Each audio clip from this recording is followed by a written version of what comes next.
Hello guys, स्वागत है आपका विलेज वाली टीचर यूट्यूब चैनल पर। तो हाय, मैं हूं किरण शर्मा। हम पढ़ रहे थे कल भाषा और थॉट के बारे में, ठीक है। उसके क्वेश्चन करके देख रहे थे। कुछ दिन हम प्रैक्टिस सेट करके देखेंगे। नेक्स्ट 1 जुलाई से फिर से हम बोर्ड पर क्लासेस लगानी शुरू करेंगे। तो इससे जो हमारे जो पीछे टॉपिक जो हम कर चुके हैं उनके हम क्वेश्चन लगा के देखेंगे तो कॉन्फिडेंस भी क्रिएट होगा, कॉन्फिडेंस बना रहेगा हमारा कि हमने जो टॉपिक कवर कर लिए क्या उनमें से हम क्वेश्चन निकाल पाते हैं। तो इसलिए हम क्वेश्चन की सीरीज़ कर रहे हैं 10 दिन। जो हमने पिछली वीडियो में जो टॉपिक कर चुके हैं उनके क्वेश्चन निकाल के देखेंगे कि कितना सही कर पाते हैं हम कंसेप्ट को समझने के बाद। तो चलिए शुरुआत करते हैं। हम भाषा और विचार के जो पिछली कक्षाओं में पूछे गए हैं, ठीक है, वो क्वेश्चन करके देख रहे हैं। आगे है दिवास्वप्न क्या है। दिवास्वप्न क्या होता है? तरह तरह की बातें सोचना। नहीं, बिल्कुल नहीं होता, ठीक है। निरर्थक कल्पनाएं करना, ये सही ऑप्शन होगा। पढ़ाई में तल्लीन हो जाना या दिन में सपना देखना, ये बिल्कुल भी अनलॉजिकल क्वेश्चन ऑप्शन नज़र आ रहे हैं। तो इसका जो राइट ऑप्शन होगा ये दूसरा होगा कि बच्चा क्या है, बिना अर्थ वाली इमेजिनेशन करता है जिसका कोई लॉजिक नहीं होता। जैसे हमने वीडियो में भी डिस्कशन किया था, जो शेख चिल्ली था उसके पास कुछ अंडे होते हैं तो वो उन अंडों को सोचकर दिवास्वप्न देखता है कि ये अंडे हैं मेरे पास। मान लीजिए 10 अंडे हैं, 10 में से इनमें से मुर्गियां निकलेगी, वो मुर्गियां और भी अंडे देती रहेगी और इस तरह से मैं बहुत सारे अंडे बेचूंगा और मुर्गियों का व्यापारी बन जाऊंगा। तो एक दिन मैं अमीर आदमी बन जाऊंगा। और वो सच में ऐसे ही दिवास्वप्न देख रहा था, लेकिन जैसे ही वो चल रहा था आगे उसके चोट लग जाती है और सारे अंडे टूट जाते हैं। और तो इस तरह जो शेख चिल्ली था उसका दिवास्वप्न टूट जाता है, यानी वो वास्तविकता को न देखकर, ठीक है, कोरी कल्पनाएं कर रहा था जो यथार्थवादी जीवन से जिसका कहीं भी जुड़ाव नहीं था। एकदम से अमीर बनना चाहता था, यानी निरर्थक कल्पनाएं करता है बच्चा।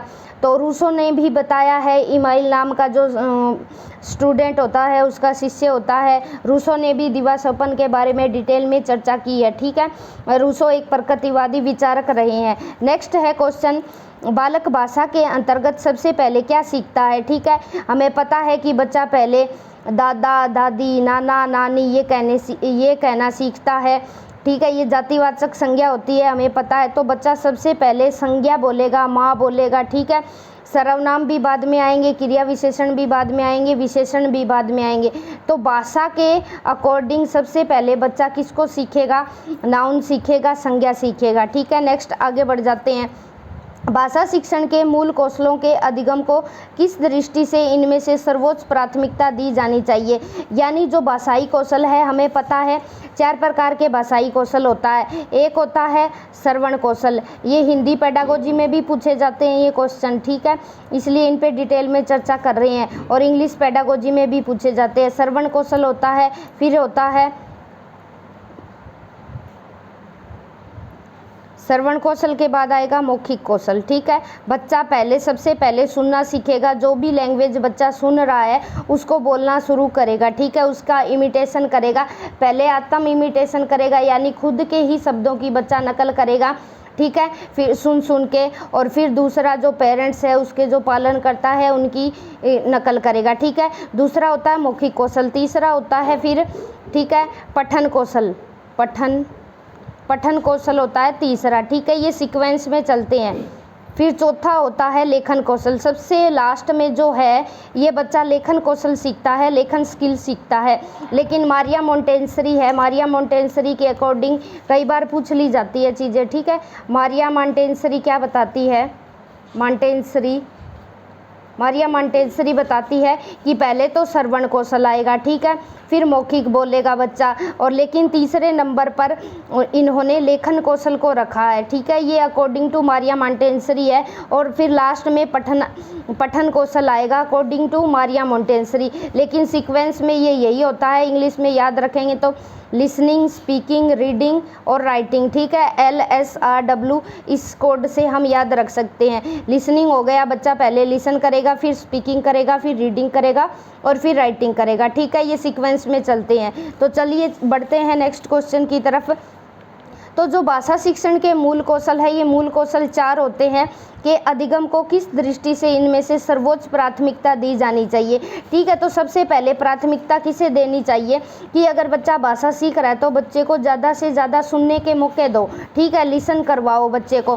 ठीक है, लेकिन इसमें क्या है, ऑप्शन में हमें श्रवण कौशल नहीं दे रखा, सुंदर लेखन को, ये तो सबसे लास्ट में आता है, शुद्ध उच्चारण के ज्ञान को, ये प्रोनाउंसिएशन से जुड़ता है। तीसरा है मौखिक अभिव्यक्ति को, तो ये इसका राइट ऑप्शन होगा। क्यों होगा? क्योंकि ये हमारा सेकंड कौशल है, मौखिक कौशल। ठीक है, श्रवण दिया होता तो हम पहले श्रवण को देखते, लिसनिंग स्किल पर काम करते। शुद्ध वर्तनी के अभ्यास को, ठीक है, ये शुद्ध वर्तनी ये भी मौखिक से जुड़ेगा, वर्तनी का अभ्यास है। ये लिखना, पठन और लेखन ये दोनों से जुड़ता है, इसलिए ये भी ऑप्शन सही नहीं होगा। तो ये इसका ऑप्शन सही होगा मौखिक अभिव्यक्ति को। ठीक है, तो एक बार फिर से रिकैप करेंगे। सबसे पहले बच्चा श्रवण करेगा, फिर बोलना शुरू करेगा यानी इमिटेशन करेगा, फिर पठन बच्चा पढ़ना शुरू करेगा और फिर सबसे लास्ट में लिखना शुरू करेगा। लेकिन मारिया मोंटेसरी का थोड़ा सा अलग है। इन्होंने बताया पहले बच्चा लिसन करेगा, फिर स्पीकिंग करेगा, फिर राइटिंग करेगा, ठीक है, और फिर रीड करेगा। इनका थोड़ा सा उल्टा है। कई बार DSSB में एक बार पूछ लिया गया था कि मारिया मोंटेसरी के अकॉर्डिंग, ठीक है, स्किल्स बताएं, तो इनका होगा LSWR। लेकिन नॉर्मल क्या है, जो बेसिक है, NCERT भी मानती है कि बच्चे पहले बच्चे को लिसन कराए, फिर स्पीक करवाए, फिर रीड करवाए और फिर राइट करवाए। तो बढ़ते हैं नेक्स्ट क्वेश्चन की तरफ। नेक्स्ट है, किसी बालक के भाषा विकास को प्रभावित करने वाले कारक है। हमने बहुत सारे कारक पढ़े हैं पीछे वाली वीडियो में। द्विभाषावाद है, ये भी बच्चे को इफेक्ट करेगा। नेटिव लैंग्वेज हो गई, चाहे मदर टंग हो गई बच्चे की। आर्थिक स्थिति है, वो भी प्रभावित करेगी। आर्थिक स्थिति कैसे प्रभावित करेगी बच्चे की जो भाषा विकास है? क्योंकि जो अमीर घरों के बच्चे होते हैं उन्हें ऐसा बैकग्राउंड दिया जाता है, शुरू से ही इंग्लिश सिखाई जाती है, रिच लैंग्वेजेस सिखाई जाती है, ऐसा माहौल दिया जाता है बच्चों को। कॉन्वेंट स्कूल में भेजा जाता है तो वहाँ बच्चा अच्छी लैंग्वेज सीखेगा, उसकी लैंग्वेज अच्छी होगी। तो बुद्धि है, बुद्धि भी जो भाषा है, लैंग्वेज है, उसको प्रभावित करेगी ही करेगी।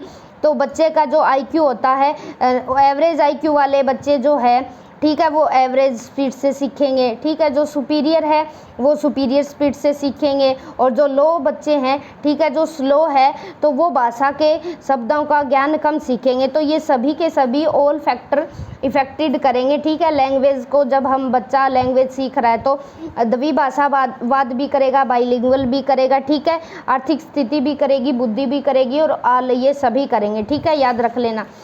तो भाषा क्या है, नेक्स्ट क्या है? पैतृक संपत्ति है। नहीं भाई, ये हमें विरासत में नहीं मिलती। बच्चा जैसे ही पैदा होता है उसको अर्जित करना पड़ता है, एक्वायर करना पड़ता है ये। ठीक है, सामान्य संपत्ति, इसका तो कोई लॉजिक ही नहीं है, इनमें से कोई नहीं। तो 2 ऑप्शन हम देखेंगे ही नहीं।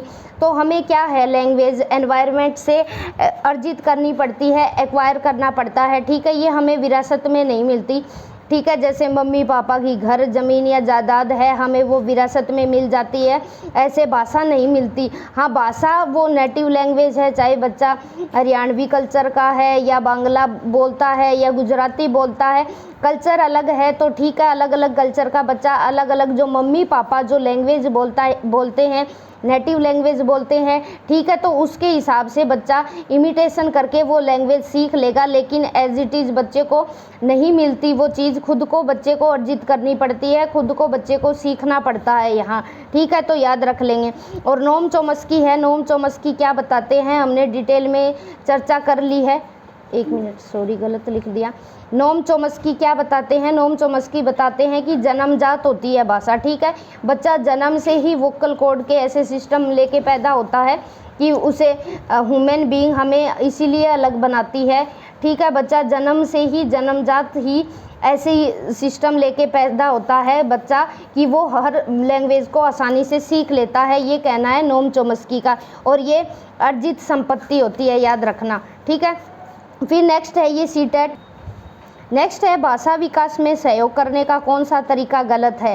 ठीक है, तो गलत है, ये सीटेट 2013 में पूछा गया था कि भाषा का विकास, भाषा का जो डेवलपमेंट है उसको, उसमें बैरियर कौन सी चीज़ है। ठीक है, बच्चे को बिना टोके प्रकरण पर बात करना, ये तो पॉजिटिव पॉइंट है। ठीक है, कि बच्चे को हम टोक नहीं रहे, किसी भी टॉपिक पर बच्चा खुले में विचार, अपने विचारों को व्यक्त कर रहा है। ठीक है, दूसरा है उसकी अपनी भाषा के प्रयोग को अमान्य करना, तो ये ऑप्शन इसका बिल्कुल राइट होगा। क्यों? क्योंकि हम बच्चे को नेगलेक्ट नहीं कर सकते, नज़रअंदाज नहीं कर सकते। अगर बच्चा नेटिव लैंग्वेज बोल रहा है या मदर टंग बोल रहा है, तो अगर हम स्कूल में आते हुए बच्चे को ये बोल दे कि नहीं, आप घर वाली language, mother tongue, native language यहाँ नहीं बोल सकते, तो ठीक है, हम ऐसा नहीं कर सकते। अगर ऐसा हम करते हैं तो बच्चे का जो लैंग्वेज का डेवलपमेंट है, ठीक है, वो अच्छे से नहीं होगा। बच्चा किसी भी भाषा पर अच्छे से पकड़ नहीं बना पाएगा। उसके प्रयोगों का समर्थन भी करेंगे। ठीक है, कि बच्चा जैसे भी है टूटे फूटे शब्द का इस्तेमाल कर रहा है, तो उसको मोटिवेट भी करेंगे। भाषा के प्रयोग के अवसर उपलब्ध करवाएंगे, कि बच्चे को ज़्यादा से ज़्यादा मौखिक अभिव्यक्ति का भी काम करवाएंगे बच्चा। ठीक है, सहस्वर वाचन करवाएंगे, मौन वाचन करवाएंगे, ताकि बच्चा भाषा विकास को, भाषा का जो बच्चे का भाषा विकास है वो आसानी से हो सके। ठीक है, तो नेक्स्ट है, ये लास्ट क्वेश्चन है, ये मैंने एक बार पहले भी पूछा है, ये सीटेट 2013 में पूछा हुआ है।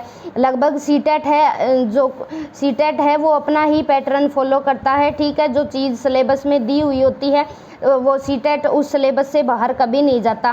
थ, फे, च ध्वनियाँ है, स्वनिम है, इस पे हम डिटेल में चर्चा कर चुके हैं। स्वनिम को फोनिम भी बोला जाता है। ठीक है, इंग्लिश में, लेकिन हिंदी में भी याद रखना ज़रूरी है, क्योंकि हिंदी पेडागोजी में भी हमारा ये चैप्टर लगता है, जिसने लैंग्वेज फर्स्ट ले रखी है।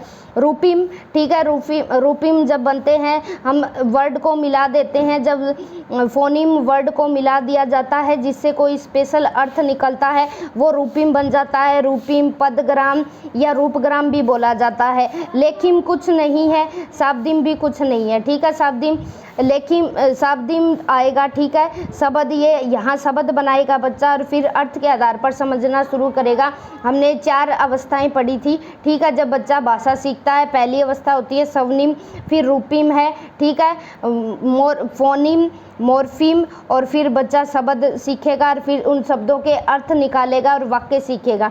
ठीक है, तो ये याद रख लेना, जो इन वर्ड को अगर मिला दिया जाता है, जैसे कै, बै, ठीक है, कै बै अलग दे रखे हैं, तो ये दोनों ध्वनियाँ स्वनिम होगी। ठीक है, यानी फोनिम होगी। अब इनको अगर मैं मिला देती हूँ, कै, बै, तो ये बन जाता है, क्या बन जाता है, ये मॉर्फिम बन जाता है, मॉर्फिम बनेगा ये। ठीक है, याद रख लेना। इसे रूपिम भी बोला जाता है, एनसीईआरटी में रूपग्राम या पदग्राम दिया गया है। ठीक है, और हिंदी पेडागोजी के लिए ये वर्ड हमें याद रखने ज़रूरी है, ये है। ठीक है, तो नेक्स्ट हम करेंगे कल की वीडियो में। ठीक है, बुद्धि से जुड़े हुए, जो बुद्धि का चैप्टर हम कंप्लीट कर चुके हैं, और बुद्धि से जुड़े जो क्वेश्चन हैं जितने भी बनते हैं प्रीवियस ईयर्स में पूछे गए हैं। ठीक है, और या अलग से कोई क्वेश्चन है उनको भी निकालेंगे। कल हम इंटेलिजेंस चैप्टर के क्वेश्चन आंसर करके देखेंगे। अगर वीडियो अच्छी लगी है तो लाइक, शेयर एंड सब्सक्राइब करें। Please follow. Bye bye, thanks for watching, have a nice day guys.